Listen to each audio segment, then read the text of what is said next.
Good afternoon, जय हिंद और बहुत बहुत स्वागत।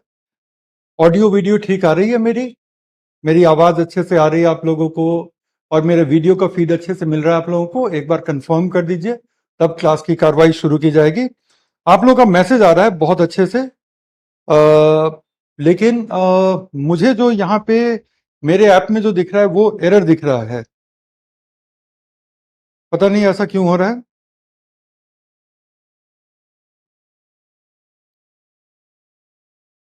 एक बार मैं फिर से रीओपन कर लेता हूं।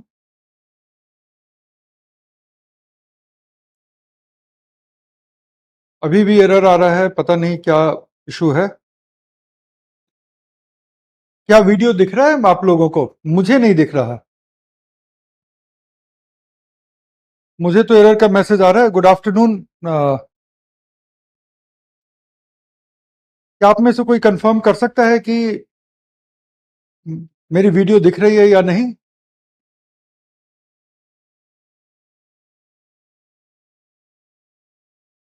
एरर दिखा रहा है।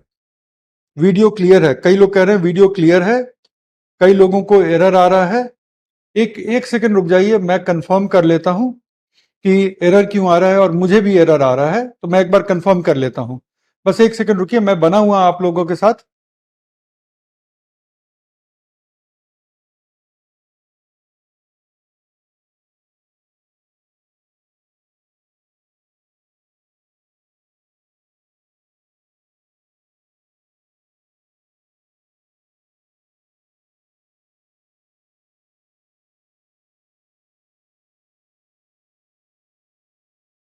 एरर के साथ तो बड़ी मुश्किल हो जाएगी। चलिए, क्लियर है। ऐसा ज्यादातर लोग कह रहे हैं कि क्लियर है, तो क्लियर है तो बहुत ही अच्छा है।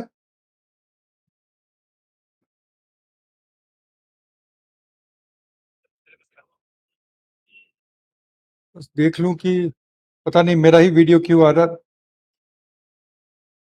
चलिए, क्लियर है। अगर आप लोगों के लिए क्लियर है तो मुझे कोई दिक्कत नहीं है। मेरे लिए ये ठीक है। मैं बगैर वीडियो के भी, क्योंकि मेरा ही वीडियो है, तो मैं उसके बगैर भी काम चला लूंगा। एक बार दोबारा लॉग इन कर लेता हूं।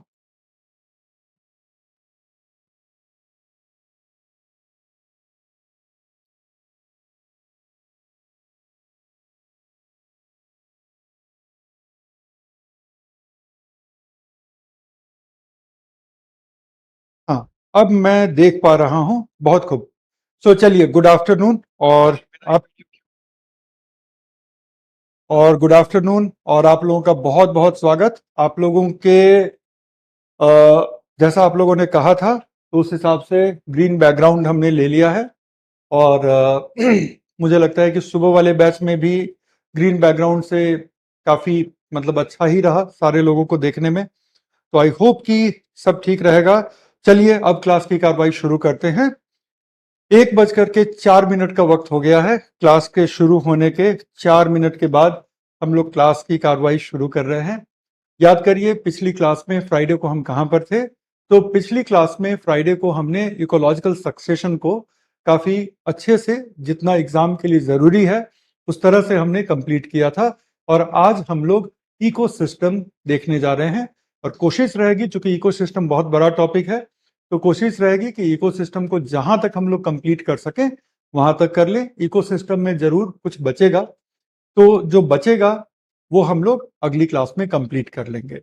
कोशिश यही रहेगी कि हम लोग जल्दीबाजी में कुछ ना करें, क्योंकि जल्दीबाजी में हम करेंगे आपको कॉन्फिडेंस नहीं आएगा, और वो अधकचरा प्रिपरेशन जो है पूरे प्रिपरेशन के दौरान, पूरी यूपीएससी जर्नी के दौरान आपको सताती रहेगी। ज्यादातर लोग इस बैच में 2024 के हैं, 2025 के हैं, कुछ लोग हैं जो 2023 के हैं। तो हम लोग जितना कुछ कवर करेंगे उससे आपके 2023 की परीक्षा में मदद तो जरूर मिलेगी। लेकिन मैं मान के चल रहा हूं कि अगर आप 2023 के कैंडिडेट हैं तो पहले से आपने इन्वायरमेंट कर रखा होगा। मेरी इन क्लासेस के भरोसे आप रुके नहीं होंगे, राइट? पूरे साल आपने कुछ तो तैयारी की होगी। और जो क्लासेस हो रही हैं और आप अटेंड कर रहे हैं, और अगर आप 2023 के कैंडिडेट हैं तो इसका आपको फायदा मिलेगा, उसमें मुझे कहीं कोई दो राय नहीं है, राइट? लेकिन जो फोकस है हमारा, जो हमारा पेस रहेगा, वो हमारी कोशिश होगी कि उन बच्चों के लिए हो जो अगले साल या उसके बाद की तैयारी कर रहे हैं, ताकि जो भी कॉन्सेप्ट हो मैं बिल्कुल जीरो से शुरू करूं और जीरो से शुरू करते हुए बिल्ड करते हुए उस लेवल पे ले जाऊं, जिसके बाद आप लोगों को कम से कम इकोलॉजी के कोर के लिए कहीं भी किसी बुक या अन्य सोर्सेज की जरूरत ना पड़े। हाँ, करंट की जरूरत पड़ेगी, उस पर हम आपको गाइड कर देंगे। जब हमारा ये क्लासेस का दौर खत्म होगा तो हम करंट के लिए आपको गाइड कर देंगे कि करंट में कैसे अब चीजों को ऐड करते जानी है। और बाद में पीटी के पहले 2024 के पीटी के पहले हम पूरे साल के करंट को 10 क्लासेस में एक बार इंपॉर्टेंट टॉपिक को रिवाइज करा देंगे। लेकिन इंपॉर्टेंट टॉपिक को रिवाइज कराने का मतलब ये नहीं होगा कि हम एक एक छोटे छोटे छोटे छोटे टॉपिक को लेकर के और कवर करा पाएंगे, वो 10 क्लासेस में संभव नहीं है।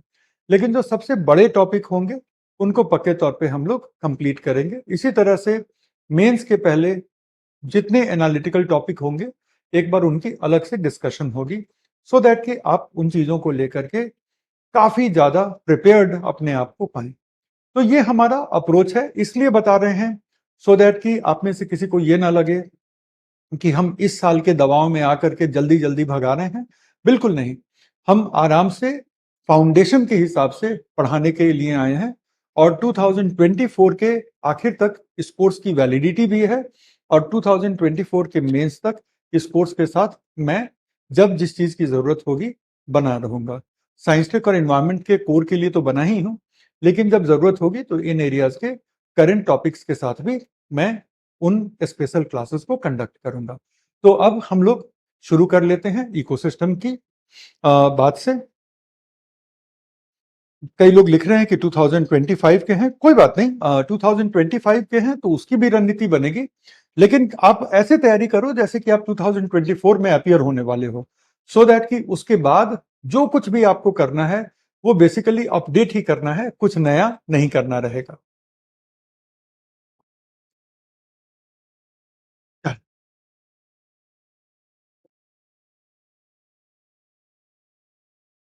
इकोसिस्टम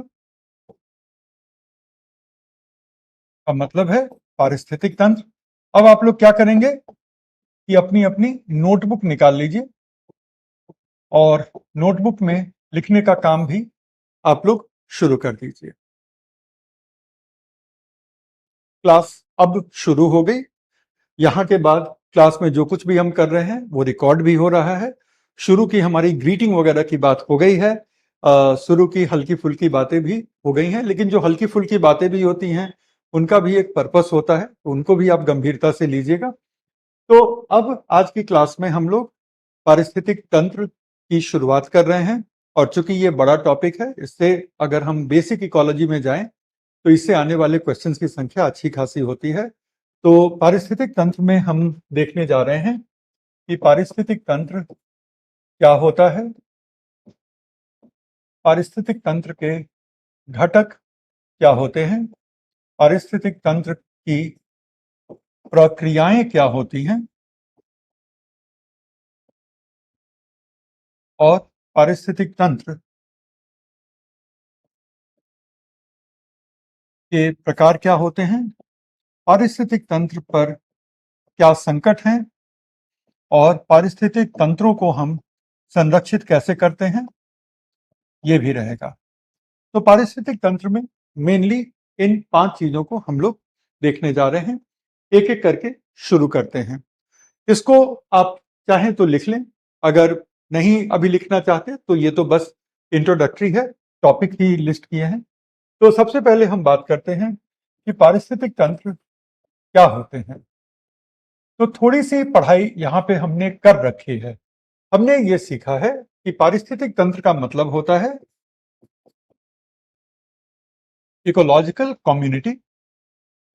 कम्युनिटी को हिंदी में हम क्या कहते हैं, कम्युनिटी को हम हिंदी में कहते हैं पारिस्थितिक समुदाय।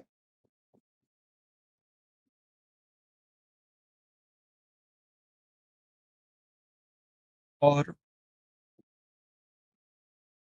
सिर्फ पारिस्थितिक समुदाय ही नहीं, बल्कि हम कहेंगे जो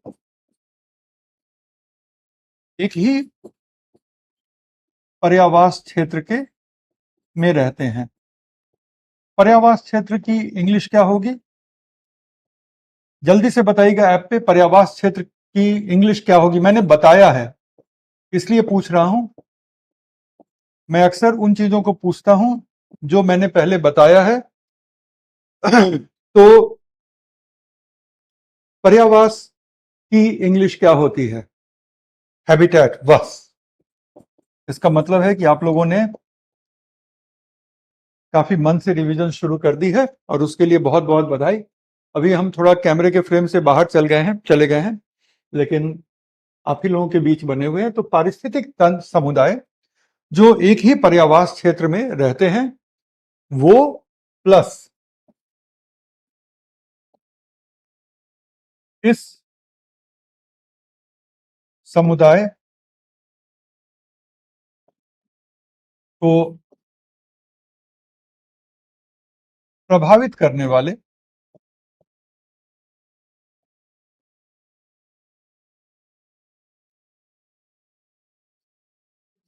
अजैविक कारक या घटक प्लस जैव तथा अजैव का परस्पर संबंध। ठीक है। तो इन तीन चीजों को मिलकर के बनता है एक इकोसिस्टम। परिभाषा के स्तर पे इतनी स्पष्टता बहुत जरूरी है, ताकि अगर इस पे कोई ऑब्जेक्टिव क्वेश्चन आ जाए घुमा फिरा कर, तब भी आप कॉन्फिडेंटली सही आंसर को सिलेक्ट कर सकें। अक्सर कंफ्यूजन ये होती है कि ये जो तीसरे वाला है कि इनके बीच के परस्पर संबंध को परिभाषा में सम्मिलित किया जाता है या नहीं किया जाता, तो अब वो डाउट नहीं रह गया, इसको भी हम सम्मिलित करते हैं। और इसमें जो है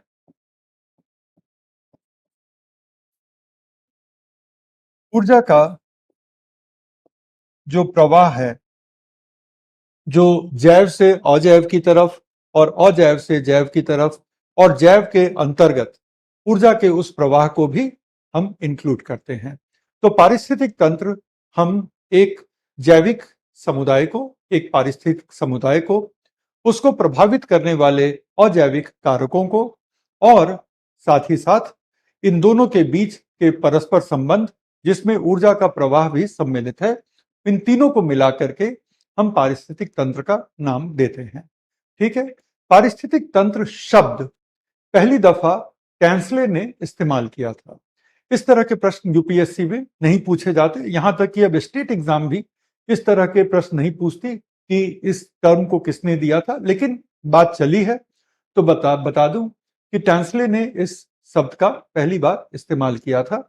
और टैंसले ने कहा था कि बायोस्फीयर का एक इकाई, एक बायोस्फीयर की एक फंक्शनल इकाई, बायोस्फीयर की एक स्ट्रक्चरल इकाई, वो होती है इकोसिस्टम। अगर आप याद करो तो मैंने भी अपनी पिछली क्लास में जब बायोस्फीयर को परिभाषित किया था तो मैंने ये कहा था कि बायोस्फीयर इस पृथ्वी के सारे इकोसिस्टम को मिला करके जो शब्द का इस्तेमाल करते हैं उसको हम बायोस्फीयर कहते हैं। तो बायोस्फीयर इस पृथ्वी में जीवन का अस्तित्व जहां भी संभव है, wherever life is possible on this planet earth, उस पूरे हिस्से को हम कहते हैं जैव मंडल। और उस जैव मंडल की संरचनात्मक और उस जैव मंडल की क्रियात्मक इकाई को हम कहते हैं इकोसिस्टम। जब हम इकोलॉजिकल विश्लेषण की बात करते हैं तो इकोलॉजिकल विश्लेषण के स्तर पे भी जो सबसे छोटी लेकिन संपूर्ण इकाई, एक पूर्ण इकाई है, वो होती है इकोसिस्टम। इकोसिस्टम के नीचे की जो स्तर होती हैं उनमें आप देखोगे कि पूर्णता की कमी होती है। पूर्णता की कमी से क्या मतलब है कि जब आप एक इंडिविजुअल की बात करते हैं तो वो अपने आप में पूर्ण नहीं होता, क्योंकि इकोलॉजिकल एनालिसिस में इंटरैक्शन की एक बहुत बड़ी भूमिका होती है। और वो इंटरैक्शन तब तक नहीं संभव है जब तक कि कई सारे इंडिविजुअल ना हो। कई सारे इंडिविजुअल को मिलने से पॉपुलेशन होती है, लेकिन पॉपुलेशन में भी एक अपूर्णता होती है। और वो जो अपूर्णता होती है पॉपुलेशन में, उस अपूर्णता का सबसे बड़ा कारण क्या है? वो अपूर्णता इसलिए क्योंकि पॉपुलेशन कभी भी अकेले नहीं एग्जिस्ट करती, वो कई और प्रजातियों के पॉपुलेशन के साथ एग्जिस्ट करती है। चलो कम्युनिटी बना लिया कि कई प्रजाति जिनके पॉपुलेशन के बीच एक परस्पर इंटरैक्शन है, उन सबको मिला करके एक कम्युनिटी बनती है। क्या ये पूर्ण हो गया? कतई नहीं, क्योंकि यहां पर हमने अजैविक कारकों की चर्चा ही नहीं की। और इस क्लास में कई बार हम इस बारे में बात कर चुके हैं कि अजैविक कारकों के बगैर कभी भी एक कम्युनिटी बन ही नहीं सकती। अगर हम एक झील की कम्युनिटी की बात करते हैं तो उसकी जो सबसे पहली शर्त है कि वहां पर एक खास तरह का पानी होना चाहिए। अगर खारे पानी का झील है और खारे पानी के प्रति एडेप्टेड स्पीसीज वहां पे रहती हैं, तो पानी खारा होना ही चाहिए। इसी तरह से अगर मीठे पानी की झील है तो सामान्य पानी वहां पर होना ही चाहिए। अगर वो पानी ही नहीं होगी तो वो झील और झील की कम्युनिटी का तो सवाल ही नहीं उठता। ये कॉमन सेंस है, ये इकोलॉजी भी नहीं है, ये बिल्कुल कॉमन सेंस है ना? तो आप खुद से सोच के देखो कि सबसे पहली शर्त क्या है उस कम्युनिटी की। उस कम्युनिटी की सबसे पहली शर्त है अजैविक कारक। इसी तरह से अगर आप हमसे बात करो और आप पूछो कि सर ट्रॉपिकल रेन फॉरेस्ट की सबसे पहली शर्त क्या है, तो ट्रॉपिकल रेन फॉरेस्ट की जो सबसे पहली शर्त है, वो सबसे पहली शर्त यही है कि वो इक्वेटर और ट्रॉपिक्स के आसपास के क्षेत्र में ही वो संभव है, क्योंकि इस क्षेत्र में एक खास स्तर पे वर्षा होगी, एक खास प्रकार का तापमान पाया जाएगा और इन दोनों से संपोषित होकर ट्रॉपिकल रेन फॉरेस्ट बनेंगे, है ना? तो कुल मिलाकर के अगर हम एक बात के नतीजे पर पहुंचते हैं कि कम्युनिटी अपने आप में काफी वाइब्रेंट चीज है, लेकिन उसमें अपूर्णता इसलिए है क्योंकि उसमें हमने अजैविक कारकों को सम्मिलित नहीं किया है। जब आप अजैविक कारकों को सम्मिलित कर लेंगे तो वो इकोसिस्टम बन जाता है और वो इकोलॉजिकल अध्ययन का, इकोलॉजिकल विश्लेषण का सबसे छोटा किंतु एक पूर्ण यूनिट बन जाता है।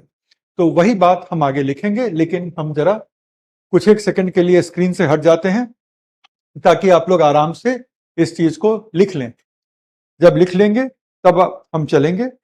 कलावती कह रही है सर प्लीज हिंदी में बताइए। कलावती 90% तो हिंदी ही में बता रहे हैं, 10% तो इंग्लिश यूज कर लेने दो, इसी बहाने इंग्लिश के प्रति भी आप लोग सहज हो जाएंगी। यूपीएससी की जर्नी में अगर इंग्लिश से आप लोग इतना बैर रखेंगे तो चयन की प्रक्रिया में बहुत बहुत ज्यादा दिक्कत होने वाली है।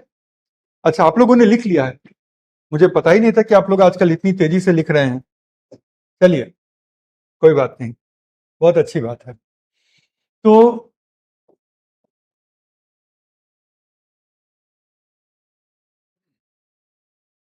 इकोलॉजिकल एनालिसिस का की सबसे छोटी, इकोलॉजिकल एनालिसिस से हमारा अर्थ क्या है? इकोलॉजिकल एनालिसिस से हमारा अर्थ है इकोलॉजिकल विश्लेषण, ठीक है, पारिस्थितिक विश्लेषण की सबसे छोटी किंतु पूर्ण इकाई है, ठीक है। और जैव मंडल, जिसको हम बायोस्फीयर कहते हैं,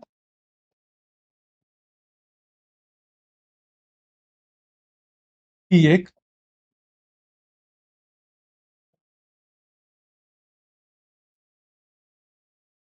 संरचनात्मक एवं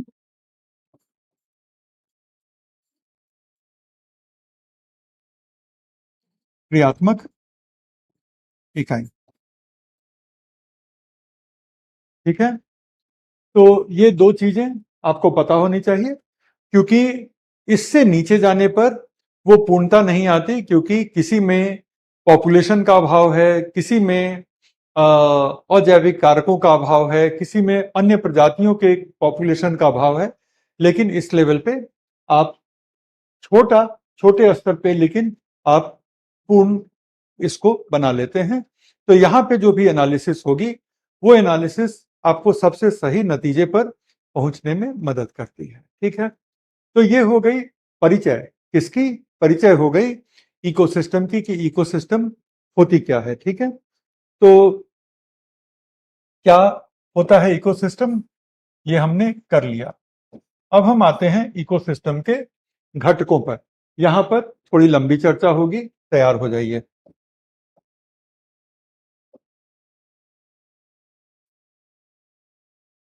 घटक, जैविक और अजैविक।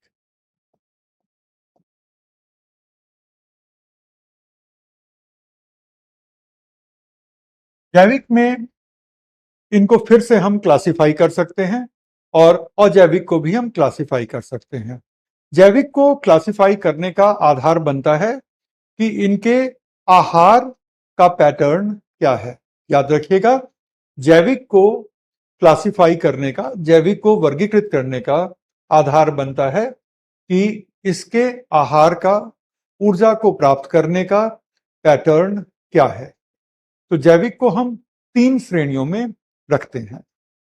दूसरी तरफ अजैविक की बस हम एक लिस्ट बनाते हैं और हम हर उन घटक की चर्चा करते हैं इस परिप्रेक्ष्य में कि वो जैविक को कैसे प्रभावित करते हैं।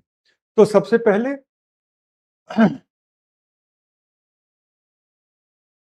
जैविक की क्लासिफिकेशन, आहार,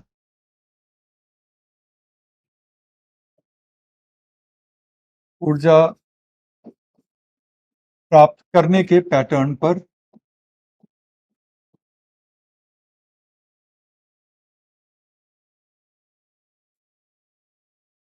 इनका वर्गीकरण होगा। ठीक है ना।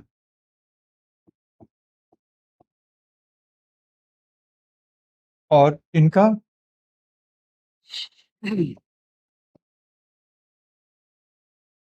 सिंपली कोई वर्गीकरण हम नहीं करते, लेकिन महत्वपूर्ण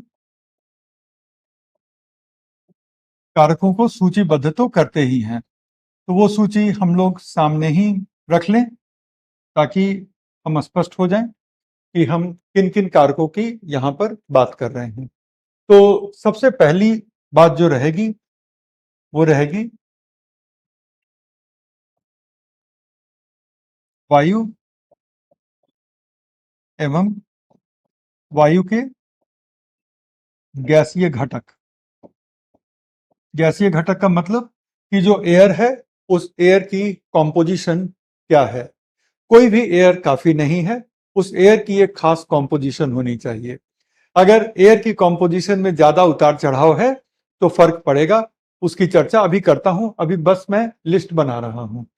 ठीक है, और अगर आप लोग मेरे साथ थोड़ा सा लिखते जाएंगे तो आप लोग का समय बचेगा और हम लोग कम समय में ज्यादा और अच्छा काम कर पाएंगे।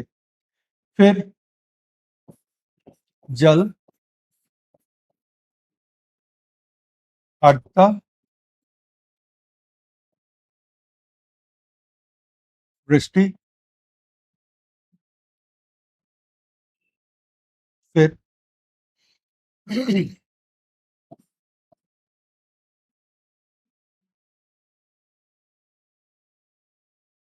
पोषक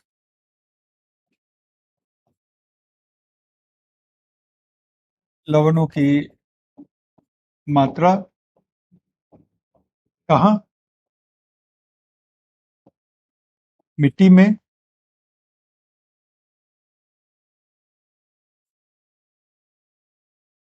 उपलब्ध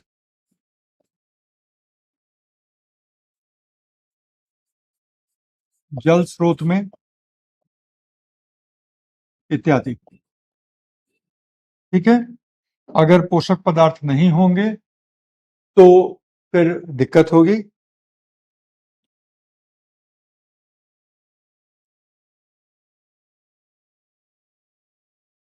गौतम कह रहे हैं सर प्लीज इंग्लिश में लिखो, हिंदी में समझ में नहीं आती।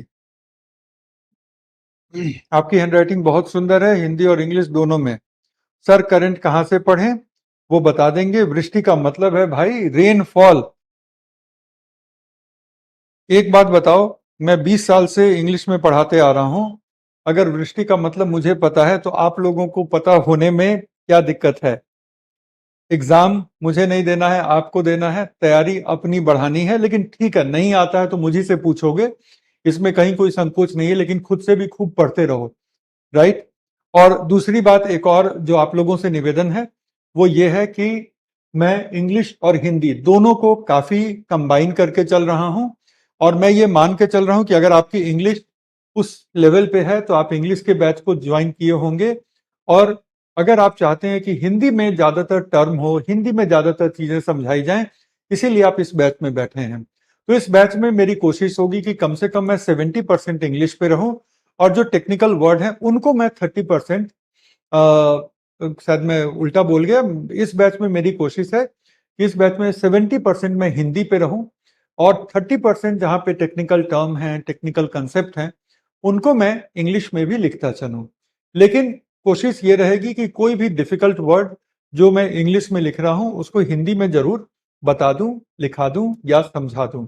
तो वो चलता रहेगा। लेकिन अगर आप एकदम से चाहोगे कि सर इंग्लिश में लिखो, तो मैं कहूंगा कि आप इंग्लिश वाली बैच में आ जाओ ना, वहां पे तो सब कुछ इंग्लिश में लिखा रहता है। अगर आप इस बैच में हैं तो आप खुद ही बताइए कि एज ए टीचर मैं हिंदी या इंग्लिश बैच से क्या अपेक्षा रखूं। अगर आप कहते कि हिंदी नहीं समझ में आती, तो क्या ये बैच आपकी सही जगह है? ठीक है। तो ये बात को एकदम से आप लोग अब चैट के डिस्कशन से हटा दो, टाइम वेस्ट होता है। आप अपने लिए सही बैच का चुनाव करें। प्लेटफॉर्म पे दो तरह के बैचेस हैं, राइट। अभिषेक चौहान कह रहे हैं सर आपके पढ़ाने लिखाने का तरीका बहुत अच्छा है। सुप्रिया कह रही हैं सर आप जैसे पढ़ा रहे हैं वैसे पढ़ाइए। ठीक है, चलो अब हो गई बात। फिर क्वेश्चन आएगा, हम देखेंगे, ये हमारे हाथ में है। तो महत्वपूर्ण कारकों का लिस्ट बना रहे हैं, और वायु के गैसीय घटक, फिर जल, आर्द्रता, आर्द्रता का मतलब ऑब्वियसली मॉइस्चर, बारिश कितनी हो रही है, ठीक है। फिर पोषक लवणों की मात्रा। अगर आप एक स्थलीय परितंत्र की बात कर रहे हैं, लैंड इकोसिस्टम की बात कर रहे हैं, जैसे कि एक वन की बात कर रहे हैं, तो स्थलीय परितंत्र में मिट्टी में खनिज लवणों की मात्रा कैसी है, सारे इंपॉर्टेंट पोषक पदार्थ उपलब्ध हैं नहीं हैं, वो एक बहुत बड़ा डिसाइडिंग फैक्टर रहेगा। लेकिन अगर आप दूसरी तरफ देखोगे तो जो जलीय परितंत्र हैं, तो जलीय परितंत्र में फिर आप उस जल में आप देखोगे कि पोषक लवणों वगैरह की मात्रा कैसी है। फिर और क्या क्या हो सकते हैं यहाँ पे, फिर होगी सूर्य की किरणें,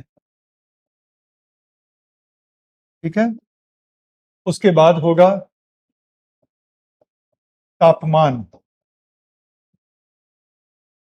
उसके बाद रहेगी चार तो हो ही गए, यहाँ पे पांच।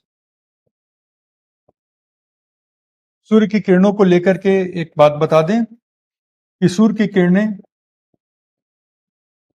संसाधन के रूप में भी काम करती हैं और परिस्थिति के रूप में भी काम करेंगी। बात करते हैं संसाधन और परिस्थिति की, और आपसे एक बहुत इंटरेस्टिंग सवाल भी पूछेंगे, लेकिन आते हैं उस पर एक कुछ सेकंड के बाद, ठीक है। फिर हम लिस्ट को आगे जारी रखते हैं।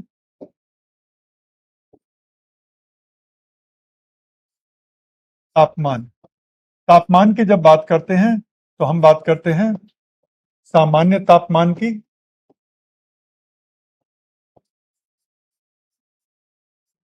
साथ ही साथ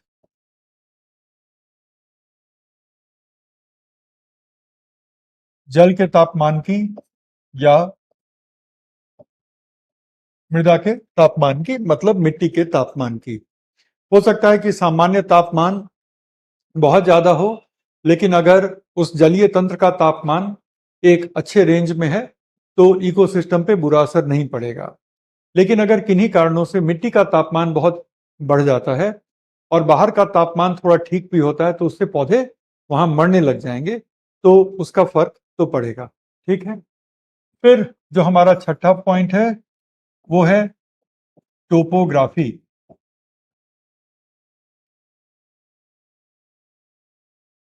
टोपोग्राफी का मतलब होता है कि हम जिस भी जगह की बात कर रहे हैं उस जगह की जो बनावट है, संरचनात्मक जो स्थलीय परितंत्रों की जो संरचनात्मक, उसके जो संरचनात्मक गुण हैं वो कैसे हैं। ठीक है, तो टोपोग्राफी से हमारा मतलब है स्थलीय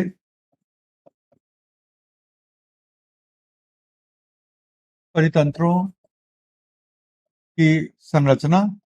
ये चट्टानी इलाका है, पहाड़ी इलाका है, पहाड़ी इलाका है तो क्या स्लोप है। बट आप सोचोगे कि सर इन चीजों से क्या फर्क पड़ता है, अभी एग्जाम्पल देंगे तो आपको भी फर्क पड़ेगा। और फिर एक है अल्टीट्यूड। अल्टीट्यूड का मतलब क्या होता है? अल्टीट्यूड का मतलब होता है ऊंचाई, कि समुद्र तल के सापेक्ष इसकी ऊंचाई कितनी है। ठीक है, तो अल्टीट्यूड का मतलब होगा ऊंचाई। ठीक है, तो ये जो है ये 7 ऐसे फैक्टर हैं जिनसे कि कोई भी पारिस्थितिक तंत्र प्रभावित होगा। वायु और उसके गैसीय घटक, जल, आर्द्रता, वृष्टि वगैरह वगैरह, पोषक लवणों की मात्रा, सूर्य की किरणें जो कि संसाधन और परिस्थिति दोनों के रूप में इस्तेमाल हो सकती हैं, और फिर तापमान, सामान्य तापमान, और जल और मृदा का तापमान क्या है, टोपोग्राफी जो स्थलीय परितंत्रों की संरचना है, और अल्टीट्यूड। अब कुछ एग्जाम्पल दे देते हैं, कुछ ही एग्जाम्पल, जिससे कि ये चीजें क्लियर हो जाएंगी। एग्जाम्पल को लिखने की जरूरत नहीं है, लिखना बस ये लिस्ट है। आप लोग जल्दी से इस लिस्ट को लिख करके एक बार कंफर्म कर दें ताकि मैं फिर आगे चल पड़ूं।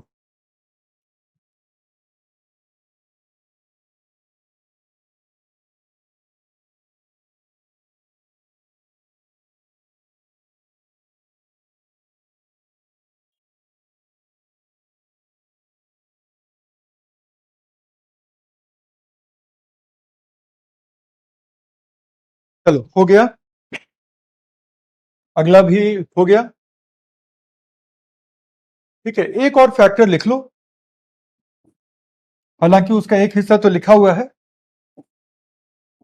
लेकिन मृदा के गुण, टाइप ऑफ सॉइल वगैरह, क्योंकि मृदा में खनिज लवण वगैरह की चर्चा तो हो ही गई है, लेकिन मृदा के कुछ और भी गुण होते हैं, जैसे उसमें ऑर्गेनिक मैटर कितना है, उसकी बनावट कैसी है, उसका टेक्सचर कैसा है, तो उससे भी काफी हद तक पारिस्थितिक तंत्र प्रभावित होता है। तो ये हमारे 8 फैक्टर हो गए। अब जरा एग्जाम्पल्स की बात कर लेते हैं, और एग्जाम्पल कुछ बड़े दिलचस्प वाले हैं, तो उसकी चर्चा हम लोग करते हैं। ठीक है, सियाराम कह रहे हैं समझ नहीं आता है। सियाराम, जो चीज भी समझ में नहीं आई आप एक बार लिख करके बता दो, और उस क्वेश्चन का हम आंसर जरूर देंगे। अगर चैट में मुझसे छूट जाएगा तो मैं दोबारा एक बार आप मैसेज डाल देना। लेकिन जब आप कहते हैं कि समझ में नहीं आ रहा, तो आप ये सोचो कि मैं कहां से शुरुआत करूं दोबारा। क्या एकदम बिगनिंग से मैं इकोसिस्टम बताऊं? वो तो संभव नहीं है। और मेरी कोशिश यही रहती है कि किसी ने अगर 10th स्टैंडर्ड का पढ़ रखा है तो मैं जो भी पढ़ाऊं वो उसके बाद समझ जाए। अगर 10th के नीचे के स्तर पे आप आने के लिए कहोगे तो यूपीएससी की तैयारी नहीं हो पाएगी। तो कम से कम 9th 10th की तो सारी एनसीईआरटी पढ़ी होनी चाहिए सियाराम जी। उसके बाद आप मेरी क्लासेस में आएंगे तो शायद ही कोई, मैं अपनी तारीफ नहीं कर रहा और ना उसका शौक है, लेकिन शायद ही कोई मेरे से ज्यादा बेसिक में घुस करके पढ़ा रहा होगा, है ना। तो मैं ऑलरेडी बहुत बेसिक में जा रहा हूं और आप कह रहे हैं कि नहीं समझ में आ रहा। तो आप बताइए कि मतलब कौन सी चीज नहीं समझ में आई। अ, मैं एक बार देख ही लेता हूं।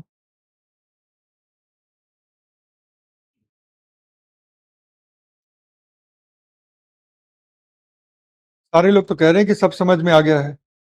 अ, चलिए, वृष्टि का मतलब भी बता दिया है मैंने। वृष्टि का मतलब मैंने बता दिया है कि वृष्टि का मतलब बारिश होती है, वर्षा, दैट इज वृष्टि। चलो अब जरा हम कुछ एग्जाम्पल देखते हैं, लिखने की जरूरत नहीं है। अ, सबसे पहले हम लोग बात करते हैं कुछ फैक्टर्स की, जैसे कि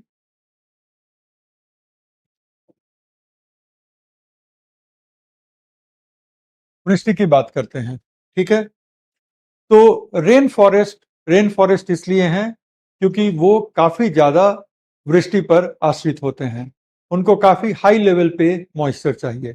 इतना ही नहीं, जो रेन फॉरेस्ट के जो ट्रीज होते हैं या रेन फॉरेस्ट के जो छोटे छोटे भी पौधे होते हैं, वो सिर्फ वृष्टि की जरूरत नहीं होती, बल्कि उनको एक अच्छे खासे लेवल पर सामान्य तापमान की भी जरूरत होती है।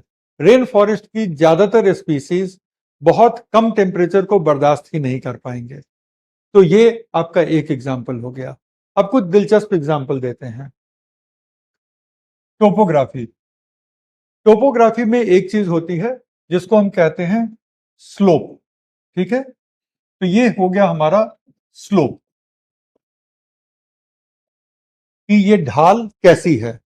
ये ढाल बहुत तेज ढाल है या थोड़ी आराम आराम वाली ढाल है। देखो यहां पे क्या है, स्लोप बहुत तेज नहीं है, यहां पे क्या है, स्लोप बहुत तेज है ना।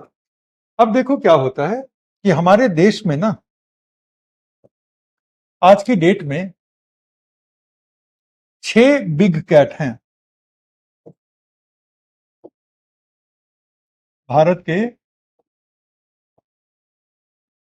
6 बिग कैट हैं। ठीक है, इसको जो है आप एक बॉक्स बना करके लिख लेना, ये कभी भी काम आ जाएगा ये नॉलेज। तो एक बॉक्स बना लीजिएगा आप ऐसे, और जब पूरा लिख लूं तब इस बॉक्स को नीचे से बंद कर दीजिएगा।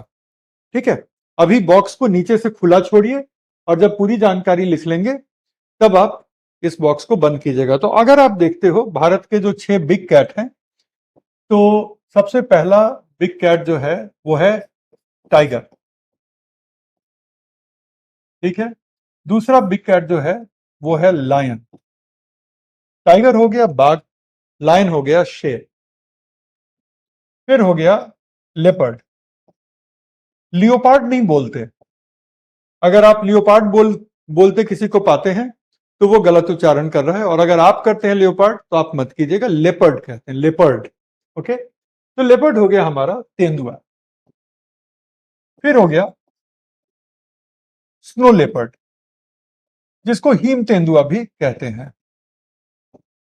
फिर हो गया क्लाउडेड लेपर्ड,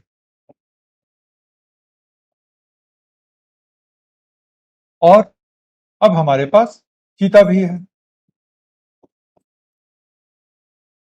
ठीक है,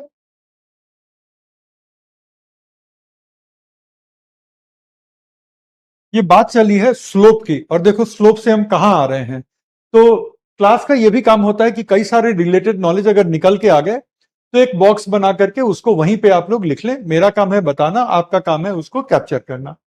तो लायन का मतलब हो गया शेर, ये हो गया हमारा तेंदुआ, ये हो गया हिम तेंदुआ,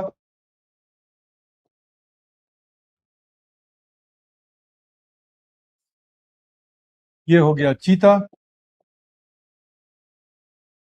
इसकी अच्छी हिंदी मेरे पास नहीं है। अब अगर आप देखो तो ये जो दो हैं, लेपर्ड स्टीप स्लोप पे काम कर लेगा, ये भी स्टीप स्लोप पर काम कर लेगा, मतलब भाग लेगा, चढ़ लेगा, अपने शिकार का पीछा कर लेगा। और क्लाउडेड लेपर्ड भी स्टीप स्लोप पर काम कर लेगा। अब इसके पहले कि आप लोग पूछो कि स्टीप स्लोप का मतलब क्या है, तो स्टीप स्लोप का मतलब होता है तेज ढाल।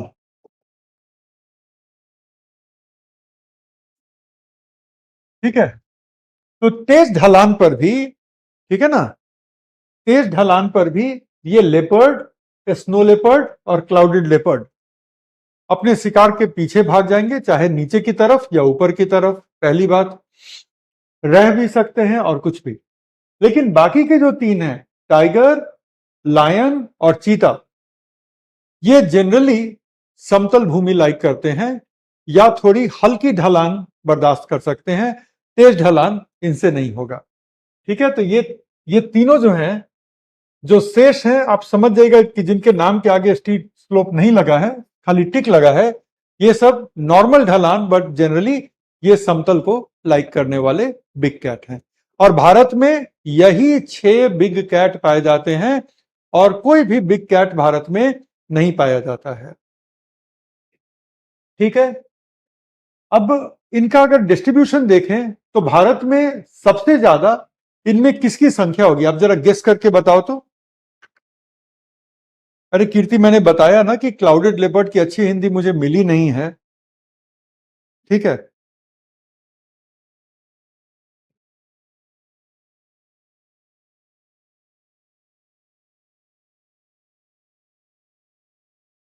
भूमिल तेंदुआ। अच्छा, चलिए। भारत में किसकी संख्या सबसे ज्यादा है? Tiger tiger tiger tiger, leopard lion leopard, tiger tiger tiger tiger. बहुत सारे लोग टाइगर बता चुके हैं। चलिए, पहले तो मेन चीज से कनेक्ट कर लो एक बार। तो आपने देखा कि टोपोग्राफी के हिसाब से अगर देखो तो स्टीप स्लोप पर तेंदुआ, हिम तेंदुआ और क्लाउडेड लेपर्ड, जिसका प्रपोजल आया है धूमिल तेंदुआ। ठीक है, तो ये तीनों स्टीप स्लोप के साथ डील कर सकते हैं, तो टोपोग्राफी का ये रोल होता है। समझ गए? अब जरा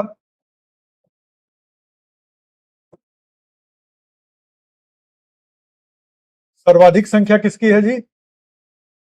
सब लोगों ने टाइगर लिख दिया। अब सुन लो, तेंदुआ जिसको हम कहते हैं लेपर्ड। ठीक है, इनकी सबसे ज्यादा संख्या है। उम्मीद है कि तकरीबन 8,000 की संख्या में ये पाए जाते हैं।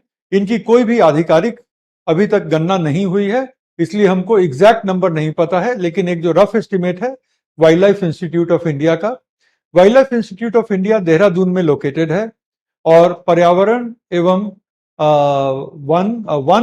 पर्यावरण, वन एवं जलवायु परिवर्तन मंत्रालय के अंतर्गत काम करने वाली एक रिसर्च संस्था है। तो wild life institute of India के अनुसार भारत में 8,000 प्लस तेंदुआ पाए जाते हैं और पूरे भारत में सबसे ज्यादा क्षेत्र में भी यही फैले हुए हैं।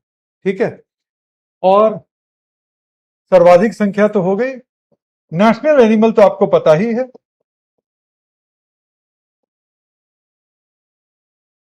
नेशनल एनिमल आपका टाइगर है। एक बात बस पूछनी थी, इसलिए मैंने ये लिख दिया कि क्या टाइगर बिगनिंग से, जब से भारत स्वतंत्र हुआ है, क्या टाइगर तब से हमारा नेशनल एनिमल है? और अगर नहीं तो कब बना और इसके पहले कौन सा नेशनल एनिमल था? बताइए।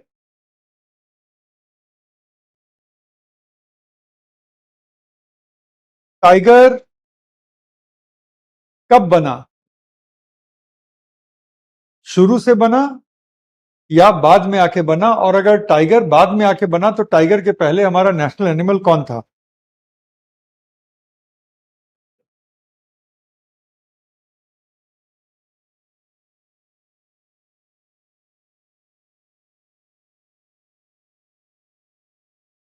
चलो, नेशनल एनिमल सिंस 19, ऐसे लिखो, वित्तीय वर्ष लिखो ताकि आसानी होगी। सिंस 1972-73, इस साल से टाइगर हमारा राष्ट्रीय एनिमल है। और इसके पूर्व लायन था। ठीक है, इसके पूर्व हमारे देश का राष्ट्रीय एनिमल लायन होता था।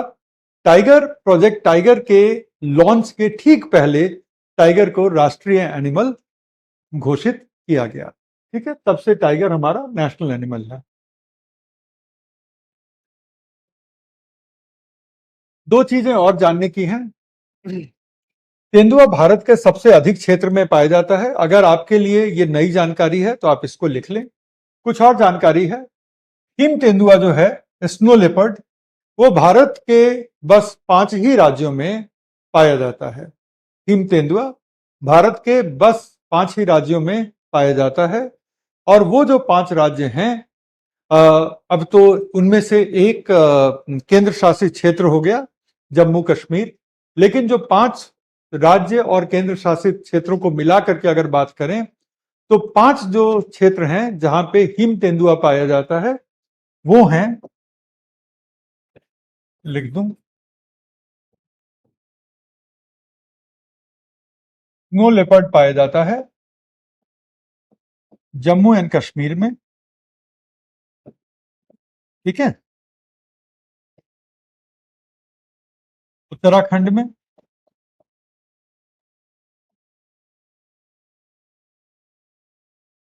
और कहां पाया जाएगा, हिमाचल प्रदेश में, और फिर उत्तर पूर्व में सिक्किम और अरुणाचल प्रदेश में पाया जाएगा।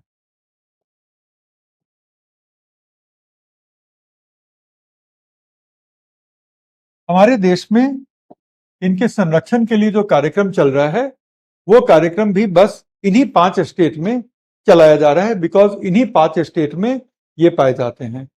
और लायन के बारे में तो आपको पता होगा कि लायन हमारे देश में सिर्फ और सिर्फ गुजरात के गिर प्रोटेक्टेड एरिया नेटवर्क में पाए जाते हैं। गिर प्रोटेक्टेड एरिया में एक गिर नेशनल पार्क है और कई सारे सेंचुरी हैं, सबको मिलाकर के गिर प्रोटेक्टेड एरिया नेटवर्क कहलाता है या गिर लायन लैंडस्केप कहलाता है, GLL कहलाता है। तो लायन सिर्फ और सिर्फ गुजरात के गिर संरक्षित वन क्षेत्रों में पाया जाता है। इतना ही नहीं, एशियाटिक लायन पूरी दुनिया में सिर्फ भारत में, और भारत में भी सिर्फ गुजरात में, गुजरात में भी सिर्फ गिर के संरक्षित वन क्षेत्र में पाया जाता है। इस संरक्षित वन क्षेत्र में नेशनल पार्क और कुछ सेंचुरी हैं, लेकिन बस यहीं पे लायन पाए जाते हैं एशियाटिक। इसके बाद जो लायन पाए जाते हैं वो वन क्षेत्रों में भारत पूरे एशिया में कहीं नहीं पाए जाते। फिर लायन पाए जाते हैं अफ्रीका में, लेकिन जो अफ्रीकी लायन है वो लायन की एक अलग उप प्रजाति है, वो एशियाटिक लायन की प्रजाति में वो नहीं आते। ठीक है, तो ये जानने वाली बात हो गई। अगर आपने इसको लिख लिया है, ये सब छोटी छोटी रिलेटेड बातें हैं। सोचो कि हम लोग इकोसिस्टम से निकल करके थोड़ी वाइल्ड लाइफ की भी बातें यहाँ पे कर रहे हैं, बट ये चीजें रिलेटेड हैं, आपको पता होनी चाहिए, इसलिए हम लोग कवर कर रहे हैं। ठीक है ना। और बता दें कि लायन जो है भारत में जो पाया जाता है, लायन, इसको हम कहते हैं एशियाटिक लायन, मतलब एशियाई लायन। और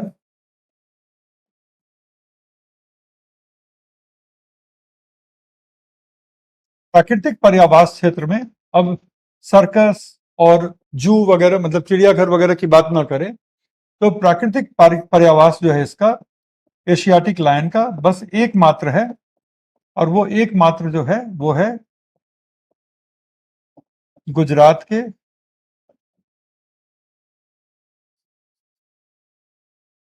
गिर लायन प्रोटेक्टेड एरिया नेटवर्क में पाया जाएगा, और एशियाटिक लायन कहीं नहीं पाए जाते। इसके बाद अगर वन क्षेत्र में लायन देखना है तो आप अफ्रीकी लायन को देखेंगे, अफ्रीका में जाकर के, और अफ्रीका के कई सारी कंट्रीज में जाकर के, नामीबिया में दिखेगा, तंजानिया में दिखेगा, केन्या में भी लायन दिखते हैं, साउथ अफ्रीका में भी लायन की ठीक ठाक ही संख्या है, तो दिख जाएगा। लेकिन वो अफ्रीकी लायन होते हैं, हमारे एशियाई लायन से थोड़े बड़े होते हैं, उनके गर्दन के बाल भी बहुत बड़े होते हैं, और उनके पेट पे यहाँ पे थोड़ी जो स्किन होती है वो थोड़ी फोल्डेड सी स्किन होती है। ये सब उनके पहचानने के चिन्ह हैं। लेकिन वहां पे अभी हम नहीं जाते, बस इतना समझ लीजिए कि जब बात चली इंडिया के कैट्स पर, तब हम इतनी बातें कर रहे हैं। और क्लाउडेड लेपर्ड जो है, क्लाउडेड लेपर्ड सिर्फ और सिर्फ उत्तर पूर्वी भारत के राज्यों में पाया जाएगा, विशेषकर मणिपुर, नागालैंड, मिजोरम, ये 3 राज्यों में पाया जाता है, थोड़ा सा सिक्किम में भी पाया जाएगा। तो सिक्किम, मणिपुर, नागालैंड, मिजोरम में आप क्या पाएंगे, आप क्लाउडेड लेपर्ड भी पाएंगे। कई बार असम में भी देखने को मिला है। असम में मेरे कुछ स्टूडेंट हैं वन सेवा में, तो वो बताते हैं असम में भी साइटिंग हो जाती है ना। तो वो छोड़ दो, लेकिन ऐसे जो मेन पर्यावास क्षेत्र है वो ये है। तो ये पॉइंट आई होप कि आपने लिख लिए हैं, और एक बार कंफर्म कर दो।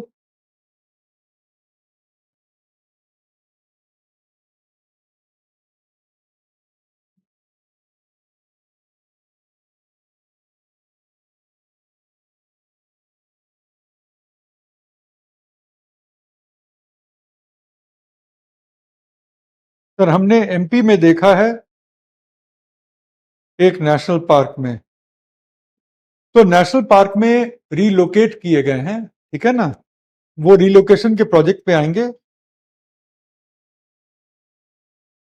दीपिका कह रही है आप टच किए हैं क्या सर? मैंने कहा कि ये टॉपिक टच किया है।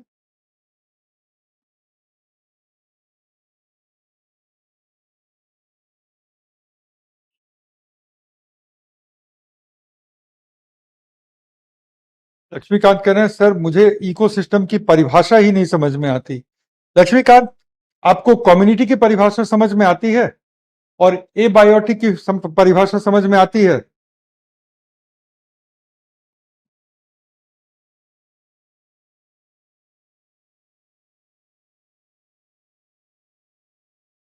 दोनों को जोड़ दो।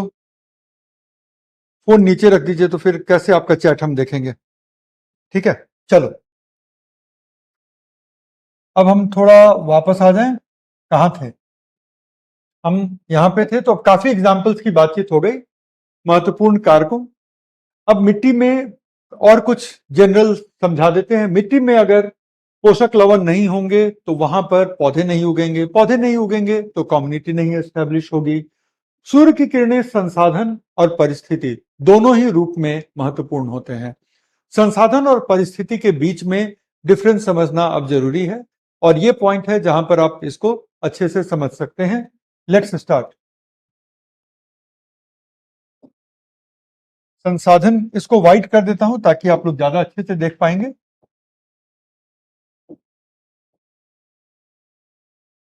संसाधन और परिस्थिति, ये एक इकोलॉजिकल कॉन्सेप्ट है। परिस्थिति का मतलब होता है कंडीशंस, और संसाधन का मतलब होता है रिसोर्सेज। तो संसाधन आप उन घटकों को कहते हैं, किसी भी अजैविक घटक को आप इनमें से किसी एक श्रेणी में रख सकते हैं।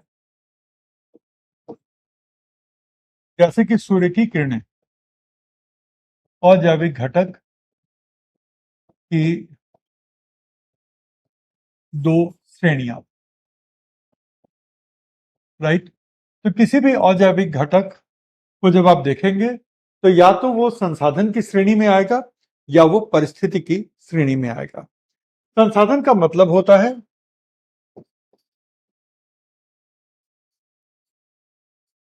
जिसका उपयोग या उपभोग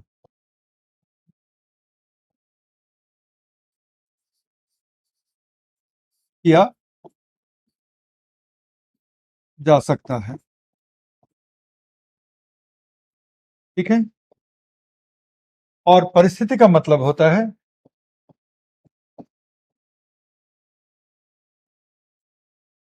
जिसका उपभोग संभव नहीं है।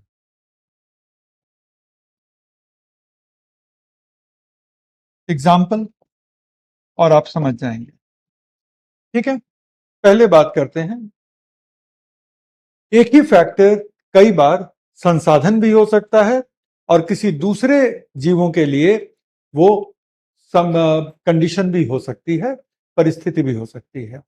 सबसे पहले हम लोग शुरू करते हैं संसाधन के रूप में सूर्य की किरणों का।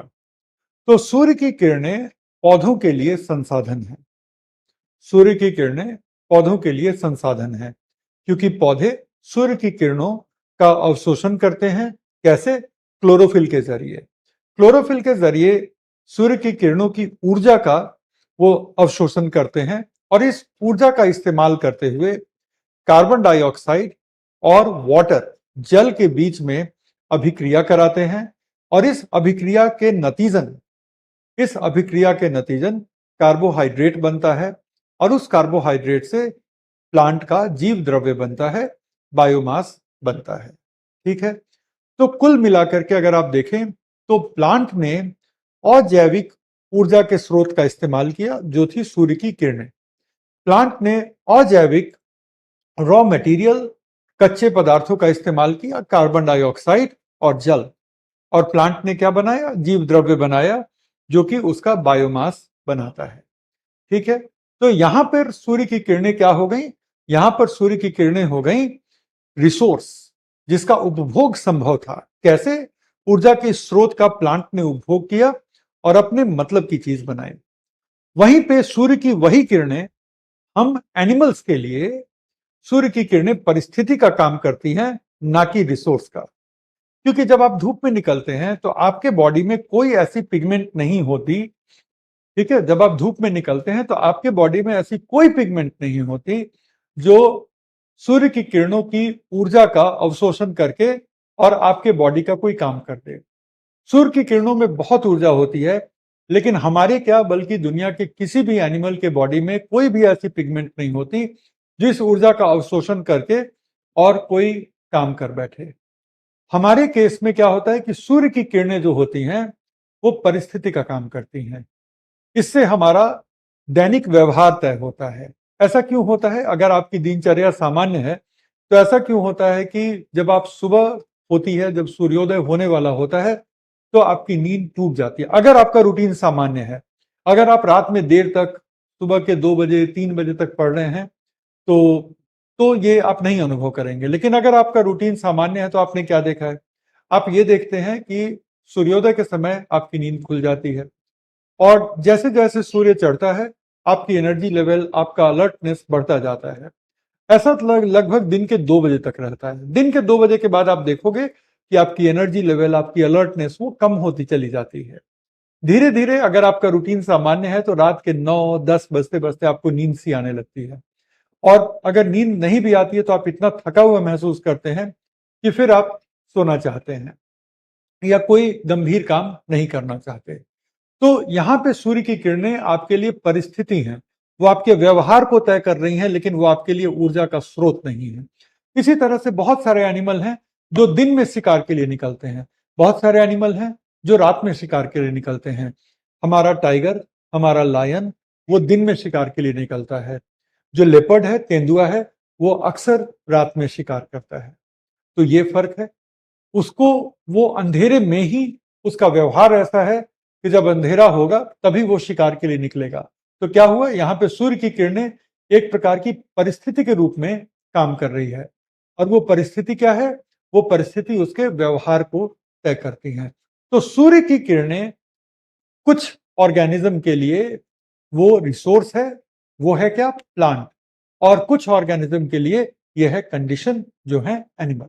ठीक है, तो इस तरह से हम रिसोर्स और कंडीशन के द्वय को, इसको हम देख पाते हैं। ये पॉइंट आपका क्लियर हो गया कि रिसोर्स क्या है और कंडीशन क्या है। प्रदीप कह रहे हैं विटामिन डी, वहां पे भी सूर्य की किरणों, वहां पे भी सूर्य की किरणों को हम ऊर्जा के स्रोत के रूप में नहीं इस्तेमाल करते, हम सूर्य की किरणों का इस्तेमाल करते हैं एक एंजाइम के एक्टिवेशन के लिए। ठीक है, एक एंजाइम के एक्टिवेशन के लिए। आपको क्या लगा था कि जब मैं ये एग्जांपल दूंगा तो मुझे विटामिन डी का ख्याल नहीं होगा और मैं कुछ भी बोल दूंगा? मैं कुछ भी तो मजाक में भी नहीं बोलता। ये ध्यान रखना कि जब कैमरा ऑफ भी रहता है, अभी तो कैमरा ऑन है, कैमरा ऑफ भी रहता है तो भी मैं मजाक में भी कुछ भी नहीं बोल देता। ठीक है, तो विटामिन डी के सिंथेसिस में सूर्य की किरणें जो हैं वो ऊर्जा के स्रोत के रूप में काम नहीं करती, एक एंजाइम के एक्टिवेशन में काम करती हैं। तो वहां भी वो एंजाइम को आदर्श परिस्थिति प्रदान करती है जिससे कि वो एंजाइम आगे जाकर के विटामिन डी का सिंथेसिस बॉडी में करती है। गौर कीजिएगा।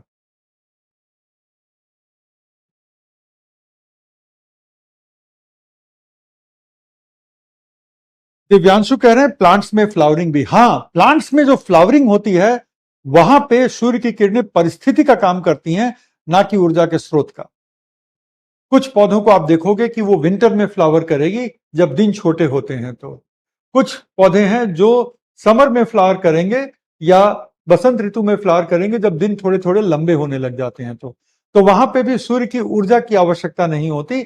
सूर्य के किरणों के ड्यूरेशन कि कितनी अवधि के लिए सूर्य की किरणें उपलब्ध हैं उससे प्लांट तय करती है कि अब क्या सही मौसम आ गया है फूल खिलने का। तो जैसे सरसों है, तो सरसों का पौधा आप देखेंगे कि बसंत ऋतु में फूल पकड़ता है। तो ये क्या है, ये लॉन्ग डे प्लांट है, जब दिन थोड़े लंबे होने लगते हैं तब वो पकड़ता है। राइस, राइस की फ्लावरिंग कब होती है? जब धान की खेती होती है। तो राइस की फ्लावरिंग कब होती है? जब दिन थोड़े छोटे होने लग जाते हैं तब होती है। तब जाकर के आप फसल को काटते हैं, ठीक है ना, दिवाली के पहले फसल की कटाई हो जाती है ताकि आप गेहूं की फसल के लिए खेत को तैयार कर सकें। तो ये है, वहां पे फ्लावरिंग को तय करने के लिए दिन के कितनी समय अवधि के लिए प्रकाश उपलब्ध है, तो वो एक परिस्थिति के रूप में काम करती है। ऊर्जा के रूप में सूर्य की किरणें सिर्फ और सिर्फ प्रकाश संश्लेषण के लिए काम करती हैं। ठीक है।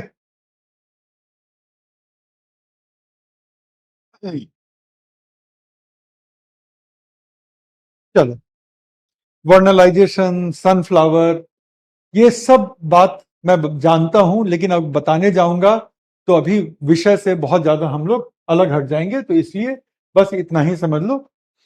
और एग्जाम्पल मैंने दे दिया है, ठीक है। तो अब यहां पर आप देख लो, एग्जाम्पल एक एक लिख दे रहा हूं। एग्जाम्पल,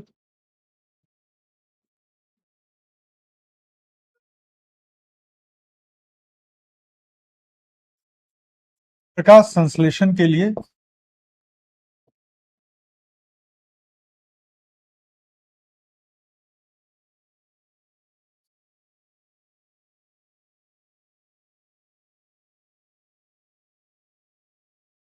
सूर्य की किरणें, तो यहां पे क्या हो रही है, सूर्य की किरणें ऊर्जा स्रोत के रूप में उपलब्ध है। इधर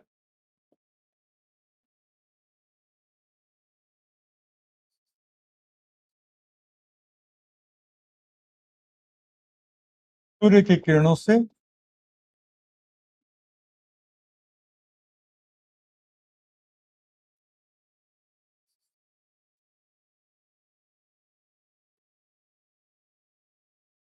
जीवों का व्यवहार नियंत्रित होना,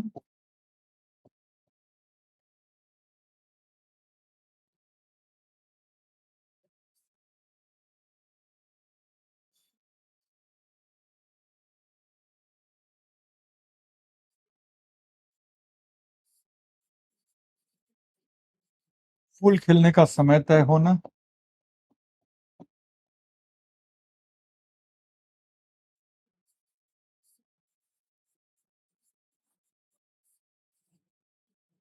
एक्सेट्रा। ठीक है। इसी तरह से अगर आप देखो तो पानी पौधों के लिए संसाधन है, मछलियों के लिए एक परिस्थिति है। जब तक पानी नहीं होगी मछलियां रहेंगी ही नहीं। क्यों? क्योंकि मछलियां पानी में रहने के लिए ही अनुकूलित हैं, पानी में ही सांस लेने के लिए अनुकूलित हैं। तो मछलियों के लिए पानी संसाधन ना होकर के एक परिस्थिति बन जाती है। पौधों के लिए, हमारे आपके लिए, किसी भी स्थलीय जीव के लिए पानी एक संसाधन है, हम उसको कंज्यूम करते हैं। Are we clear? तो इकोलॉजिकल फैक्टर्स में विशेषकर जब आप एबायोटिक फैक्टर की बात करते हैं तो आप उनको रिसोर्स और कंडीशन दोनों में बांट सकते हैं। अब हम चलते हैं जीवों के क्लासिफिकेशन में। जो कम्युनिटी की क्लासिफिकेशन होती है, तो कम्युनिटी में हमने देखा है कि उनके आहार और ऊर्जा प्राप्त करने के पैटर्न के आधार पर हम उनकी क्लासिफिकेशन करेंगे। ठीक है। तो अब आप देखो कि हमने देखा कि इकोलॉजिकल कम्युनिटी और इसको प्रभावित करने वाले अजैविक कारक। फिर जब हम घटक पे आते हैं तो हमने देखा कि अजैविक घटकों की हमने लिस्ट बना ली, और यहां पर अभी हमने लिस्ट नहीं बनाया है, यहां पर हमने सिर्फ किया है कि आहार और ऊर्जा प्राप्त करने के पैटर्न के आधार पर वर्गीकरण, तो उस वर्गीकरण पे अब हम जाएंगे। ठीक है, रिसोर्स और कंडीशन की बात हमने कर ली, फिर हमने बाकी के फैक्टर्स को लिख लिया।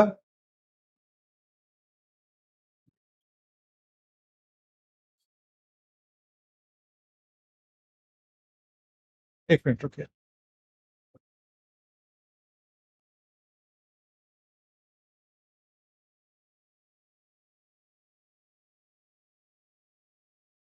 फिर इसके बाद हम भारत के बिग कैट्स की बात कर लेते हैं, स्नो लेपर्ड की बात की, लायन की बात की, सर्वाधिक संख्या वाले बिग कैट की बात की। अब हम आ जाते हैं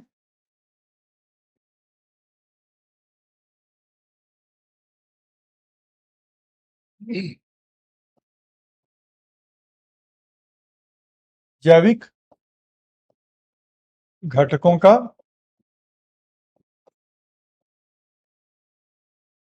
वर्गीकरण। और ये किस आधार पे करते हैं, हमने देख लिया, ऊर्जा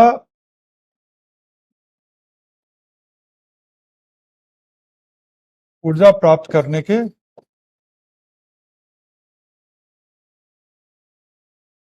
पैटर्न के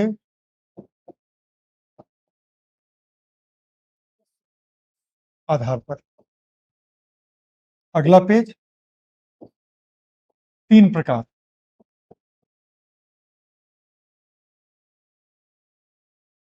अगर ये पेज नहीं लिखा है तो पहले आपने लिखा ही था, इसीलिए मैंने इस पे ज्यादा समय नहीं दिया है। आ जाइए, इसके 3 प्रकार। प्राइमरी प्रोड्यूसर,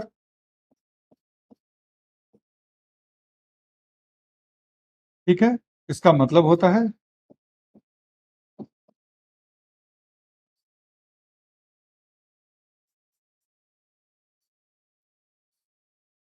प्राथमिक उत्पादक। दूसरा, कंज्यूमर, जिसका मतलब होता है उपभोक्ता। अभी मैंने हिंदी लिख दी है, लेकिन आगे हम लोग प्राइमरी प्रोड्यूसर, कंज्यूमर और डिकम्पोजर की ही बात करेंगे।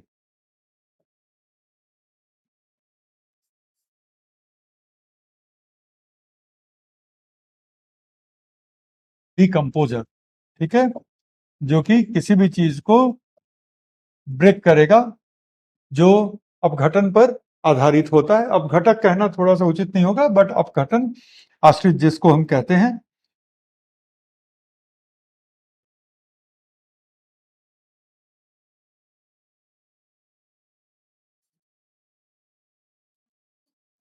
डिकम्पोजर।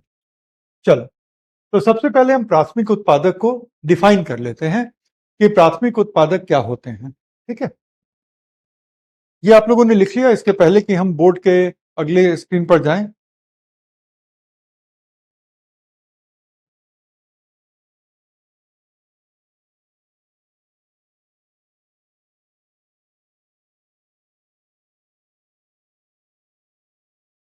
कुछ लोग कह रहे हैं पेन डार्क कीजिए। भाई, विज्ञान कहता है कि अगर बैकग्राउंड डार्क हो तो आप लिखेंगे लाइट, और बैकग्राउंड लाइट हो तो आप लिखेंगे डार्क। तो चूंकि बैकग्राउंड ग्रीन है, तो आप इसको डार्क करके देख लीजिए और खुद बताइए कि ये कर लिया हमने डार्क। और अब बताइए ये कितना क्लियर है। जो मैंने क्लियर लिखा है वो क्लियर है, या जो कंज्यूमर लिखा है वो क्लियर है। एनवायरमेंट भी साइंस आधारित एरिया है, तो यहां पे तो थोड़ी साइंटिफिक बात हो ही जाए कि दोनों में कौन क्लियर है। व्हाइट से लिखिए, लिखना ही है, व्हाइट से ही लिखने का कोई विकल्प नहीं है यहाँ पे। ठीक है, चलिए वापस आ जाइए। प्राथमिक उत्पादक मतलब प्राइमरी प्रोड्यूसर। जब आप इंग्लिश में प्राइमरी लिखेंगे तो एक लिख करके उस पर डिग्री लगा दीजिएगा, तो वो प्राइमरी हो जाएगा। ठीक है,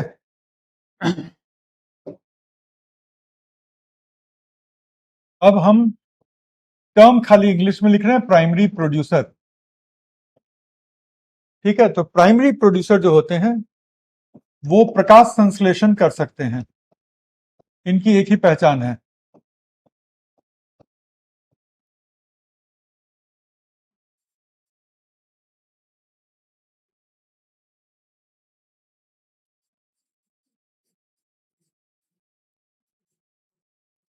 ये प्रकाश संश्लेषण कर सकते हैं। कौन कौन से जीव हैं जो प्रकाश संश्लेषण कर सकते हैं?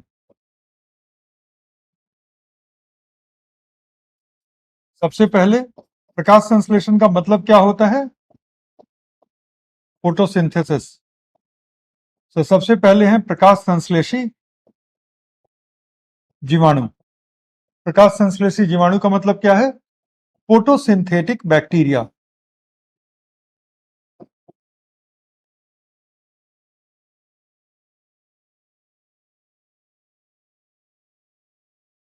फिर शैवाल। अच्छा, गौर करिएगा कि सारे के सारे जीवाणु प्रकाश संश्लेषी नहीं होते। कुछ ही जीवाणु होते हैं जो प्रकाश संश्लेषी होते हैं, और उनको हम, ठीक है, उनको हम एक अलग श्रेणी में रखते हैं जिसको हम कहते हैं प्रकाश संश्लेषी बैक्टीरिया। शैवाल, शैवाल को हम इंग्लिश में कहते हैं एल्गी। और फिर पादप मतलब प्लांट। ठीक है। तो बेसिकली प्रकाश संश्लेषण में क्या होता है? ऊर्जा के स्रोत के रूप में सूर्य की ऊर्जा ली जाती है। रॉ मटेरियल के रूप में कार्बन डाइऑक्साइड और वाटर लिया जाता है, और सूर्य की ऊर्जा से सूर्य की ऊर्जा से आप कार्बन डाइऑक्साइड और वाटर के बीच में अभिक्रिया कराते हैं, और नतीजा क्या होता है? कार्बोहाइड्रेट बनता है और ऑक्सीजन रिलीज होती है। इससे जो ऑक्सीजन रिलीज होती है वही ऑक्सीजन वायुमंडल में हमारे लिए या किसी भी जीव के लिए उपलब्ध हो पाती है। और चूंकि ये पूरी की पूरी प्रक्रिया कम से कम पिछले 3 बिलियन साल से चल रही है, 300 करोड़, 3,000 करोड़ साल, नहीं, 300 करोड़, 3 बिलियन साल से चल रही है, मतलब 300 करोड़ साल से चल रही है। तो इतने वक्त में इतना ऑक्सीजन हो गया है कि ऑक्सीजन वायुमंडल में दूसरी सबसे प्रचुर गैस है नाइट्रोजन के बाद। लेकिन वायुमंडल में जब जीवन का उद्भव नहीं हुआ था तो वायुमंडल में ऑक्सीजन नहीं होता था। तो अब आप कहेंगे कि अरे, तब जीवन कैसे संभव हो गया? जीवन का जो सबसे प्राचीनतम स्वरूप था उसको ऑक्सीजन की आवश्यकता नहीं थी, इसलिए वो ऑक्सीजन विहीन पृथ्वी पर भी जीवन का उद्भव हो सका। जीवन के जो दूसरे फॉर्म आए बाद में, जो ऑक्सीजन पर आश्रित थे, तब तक वायुमंडल में थोड़ा थोड़ा ऑक्सीजन होना शुरू हो गया था। और वो जो थोड़ा थोड़ा ऑक्सीजन था वो प्रकाश संश्लेषी जीवों के कारण ही था, क्योंकि जब वो प्रकाश संश्लेषण करते थे तो ये वाली रिएक्शन होती थी। 6 कार्बन डाइऑक्साइड के अणु 6 जल के अणुओं के साथ रिएक्ट करते हैं।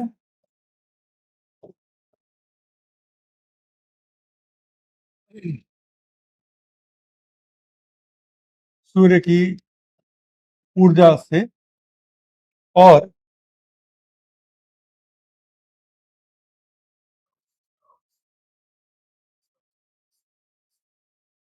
ये बनाते थे।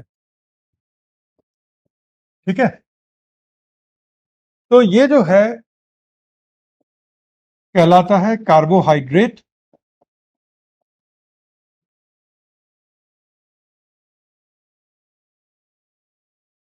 कार्बोहाइड्रेट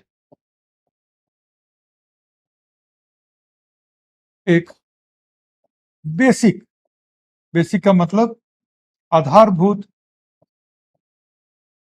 जैव अणु है, बायोमोलिक्यूल है,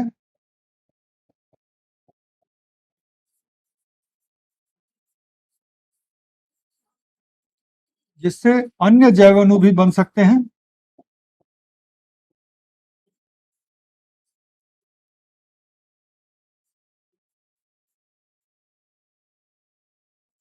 और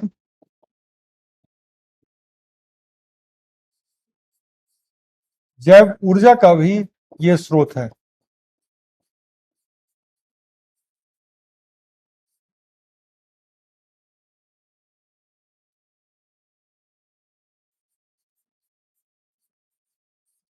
कार्बोहाइड्रेट। ठीक है, तो ये होती है प्रकाश संश्लेषण की अभिक्रिया।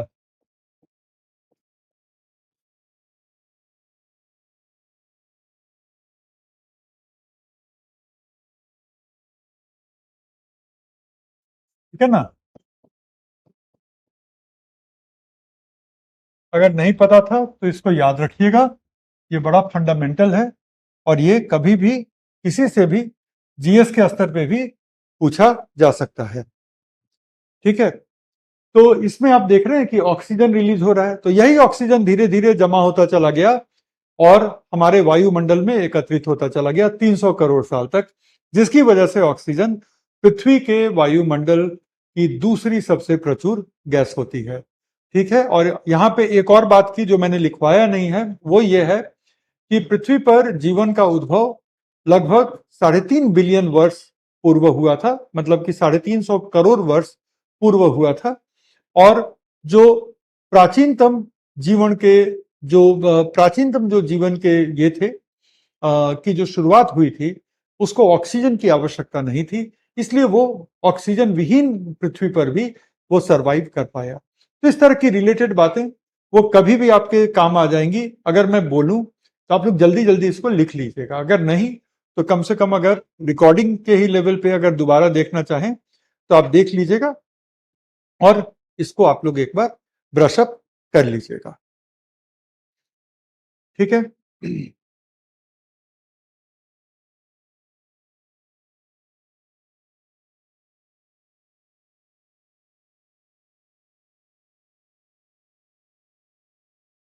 चलिए, तो अब हम क्या देख रहे हैं कि प्राइमरी प्रोड्यूसर वो होते हैं जो प्रकाश संश्लेषण कर सकते हैं।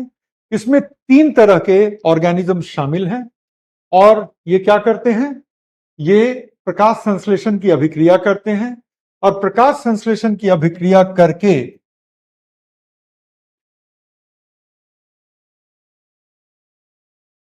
ये जो अचीव करते हैं वो ये है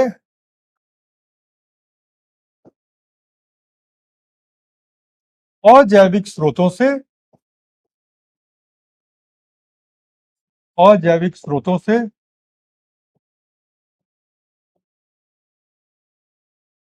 अपना बायोमास बनाते हैं। बायोमास का मतलब है कि जो भी आपके शरीर में जैव पदार्थ है उस सब का समेकन आपका बायोमास है। ठीक है, इसमें से जल को हटा दीजिए तो आप ड्राई बायोमास पाएंगे। आपका बायोमास इसलिए जरूरी है क्योंकि आहार की श्रृंखला में आपका बायोमास किसी और के लिए आहार बन सकता है। पौधे का बायोमास उन जंतुओं के लिए आहार बनेगा जो पौधे पर आश्रित हैं और इन जंतुओं का बायोमास उन जंतुओं के लिए आहार बनेगा जो इन जंतुओं पर आधारित हैं। लेकिन याद रखिएगा, पौधे, शैवाल, प्रकाश संश्लेषी जीवाणु, ये एकमात्र ऐसे जीव रहेंगे जो ये एकमात्र ऐसे जीव हैं जो अजैविक स्रोतों से अपना बायोमास बना सकते हैं।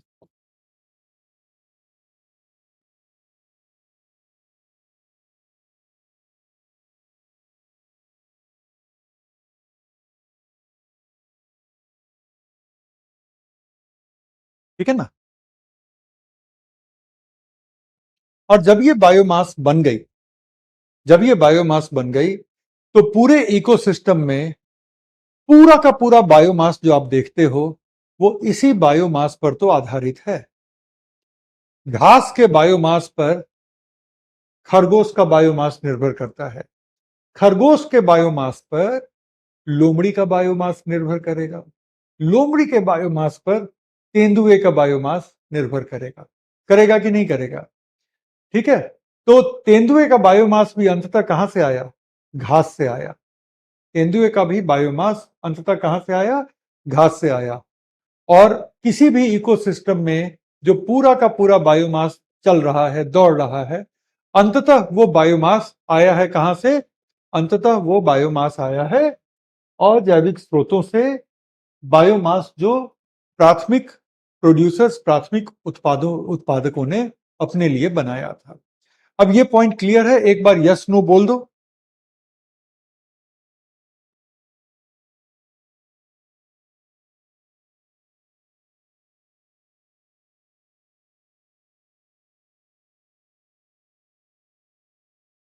बायोमास का मतलब मैंने बता दिया है, बायोमास का मतलब बता दिया। आप लोग ध्यान से सुन नहीं रहे हैं, ध्यान ज्यादा चैट पे रहता है, इसका मतलब बायोमास का मतलब मैंने क्या बताया था? किसी भी जीव के समस्त जीवित पदार्थ को, समस्त जैविक पदार्थ को माइनस वाटर, उसको उस जीव का बायोमास कहा जाएगा। ठीक है? तो बायोमास का मतलब है किसी भी जीव में विद्यमान समस्त जैविक पदार्थ। ठीक है? समस्त जैविक द्रव्य, दैट इज बायोमास। और उस पर पूरे के पूरे इकोसिस्टम का बायोमास निर्भर करेगा।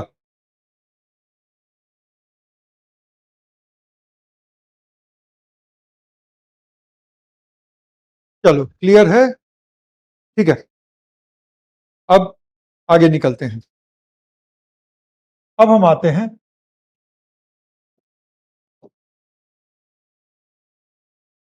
उपभोक्ता पर, मतलब कंज्यूमर पर। कंज्यूमर की मजबूरी यह है कि ये अजैविक स्रोतों से अपने बायोमास का निर्माण नहीं कर सकता। कंज्यूमर सिर्फ और सिर्फ किसी अन्य बायोमास पर आश्रित होकर अपना बायोमास बना सकता है। ये अजैविक स्रोत जैसे कि कार्बन डाइऑक्साइड, पानी, सूर्य की किरणों से प्राप्त ऊर्जा, उससे इसका बायोमास तो नहीं बनने वाला। इसके पहले कि आप कंज्यूमर में आप ये सोचने लग जाओ कि अच्छा, कंज्यूमर का मतलब शेर, कंज्यूमर का मतलब लोमड़ी, कंज्यूमर का मतलब हिरण, वगैरह वगैरह, अपने बारे में सोचना। आप क्या हो? आप कंज्यूमर हो या प्रोड्यूसर हो? आप हो कंज्यूमर। क्यों? हम अपना बायोमास क्या धूप में बैठ करके बना सकते हैं? ठीक है, वायुमंडल में कार्बन डाइऑक्साइड तो है ही, पानी पीने पे मेरी तरफ से कोई मनाही नहीं है, तो पानी जितनी मर्जी पी लो। और धूप में भी बैठने में कोई मनाही नहीं है। कुछ लोग कह रहे हैं क्लास छोड़ दीजिए, अरे अब 7-8 मिनट है, पढ़ लो। ठीक है, तो धूप में भी बैठने में कोई मनाही नहीं है। लेकिन क्या आप अपनी बायोमास बना लोगे? वैसे नहीं बना पाओगे। नहीं बना पाओगे ना? तो क्यों नहीं बना पाओगे? क्योंकि आप में वो क्षमता ही नहीं है। तो कंज्यूमर अजैविक स्रोतों से, कंज्यूमर अजैविक स्रोतों से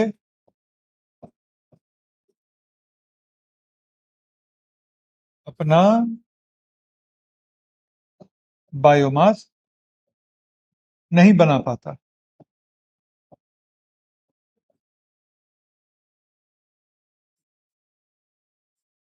नहीं बना पाता, इसलिए, ठीक है, ये अगर हमारा पॉइंट 1 है, तो इसलिए अन्य जीवों के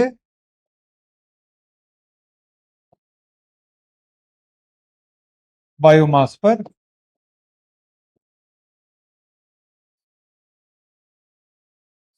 आश्रित होता है। ठीक है, क्योंकि ये अपना खुद का बायोमास अजैविक स्रोतों से बना ही नहीं पाएगा, तो ये अन्य जीवों के बायोमास पर आधारित होगा। तो अन्य जीवों का बायोमास बनेगा इसका आहार। ठीक है,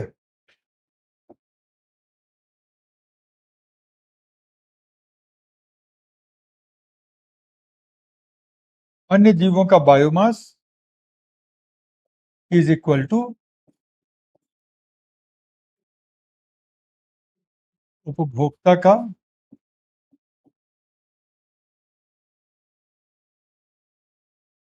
आहार। ठीक है ना? ये आप कॉन्सेप्ट को क्लियर रखिएगा बना करके। ठीक है, तो ये उन पर आश्रित होता है। कंज्यूमर के ग्रेड्स होते हैं, ठीक है। कंज्यूमर के भी प्रकार होते हैं। पहले प्राथमिक, द्वितीयक, ज्यादा से ज्यादा तृतीयक। तृतीयक मतलब टर्शियरी। ये सब शब्द आपको आने चाहिए, आते भी होंगे। द्वितीयक का मतलब है सेकेंडरी,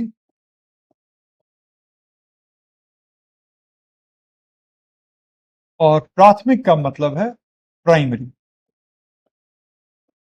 प्राइमरी 1 के ऊपर डिग्री का मार्क दे देंगे तो भी होगा, और नहीं तो आप सीधा ऐसे प्राइमरी लिखते हैं, ठीक है। अब देखो,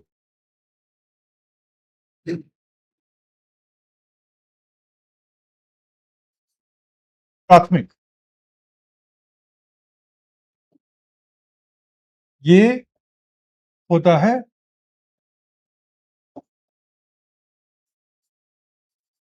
प्राथमिक उत्पादक, मतलब कि पौधे, शैवाल इत्यादि, उन पर ये आश्रित होगा। जैसे कि गाय, जैसे कि हिरण, जैसे कि खरगोश। तो उसको आप कहोगे क्या? उसको आप कहोगे प्राइमरी कंज्यूमर, ठीक है। द्वितीयक क्या होगा? द्वितीयक होगा प्राइमरी कंज्यूमर पर आधारित।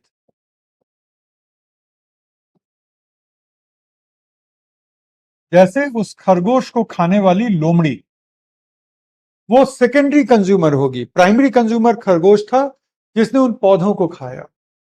सेकेंडरी कंज्यूमर वो लोमड़ी जो प्राइमरी कंज्यूमर को खा गई। और टर्शियरी कंज्यूमर वो जो सेकेंडरी कंज्यूमर को खा जाए।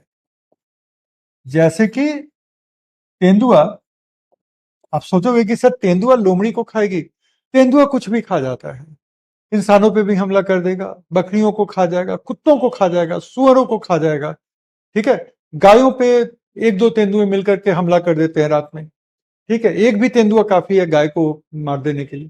तो ये सब एग्जाम्पल है, ठीक है। सो तेंदुआ यहां पर क्या हो गया हमारा? तेंदुआ एक तरह का टर्शियरी कंज्यूमर है, ठीक है। तो ये कंज्यूमर के प्रकार हो गए, ठीक है ना। कंज्यूमर के प्रकार हमने देख लिए कि प्राथमिक कंज्यूमर जो सिर्फ और सिर्फ प्राथमिक उत्पादक पर आधारित होगा। अब चूंकि ये जो है सिर्फ पौधों वौधों को खाते हैं तो इनको हम हर्बीवोर भी कहेंगे, ठीक है, मतलब पादप भक्षी, ठीक है। तो प्राइमरी कंज्यूमर जो है हमारा वो है हर्बीवोर। हर्बीवोर का मतलब है पादप भक्षी, ठीक है। और बाकी सब जो हैं वो सब तो मांस भक्षी हैं ही, कार्निवोर तो हैं ही। इनको लिख दिया जाए यहाँ पे, कार्निवोर। कुछ कट तो नहीं रहा है? नहीं, कार्निवोर मतलब मांस भक्षी।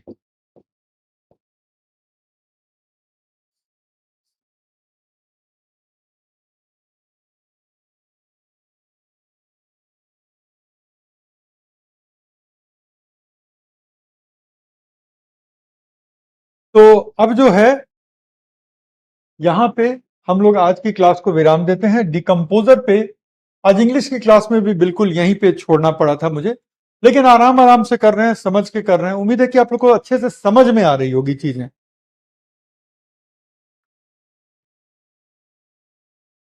ओमनीवोर का मतलब है जो सब कुछ खाते हैं, पौधे भी खाते हैं और मांस भक्षी भी होते हैं। जो नॉन वेजिटेरियन लोग होते हैं वो कार्निवोर भी खा रहे हैं और हर्बीवोरस भी खा रहे हैं। तो वो बेसिकली कहने के लिए नॉन वेजिटेरियन है, लेकिन वो हैं ओमनीवोरस। तो इस कॉन्सेप्ट के साथ आज की क्लास को अब देते हैं विराम। आप लोगों का दिन बहुत बहुत शुभ हो। उम्मीद है कि अब क्लास में मजा भी आ रहा होगा। वैसे आपके मैसेज को देख के लग रहा है कि आप लोग को काफी अच्छा लग रहा है और ऐसे ही हमारी क्लासेस चलती रहेंगी बिना किसी जल्दबाजी के, तसल्ली से एक एक कॉन्सेप्ट को बारीकी से समझते हुए। चलिए अब कल मिलते हैं।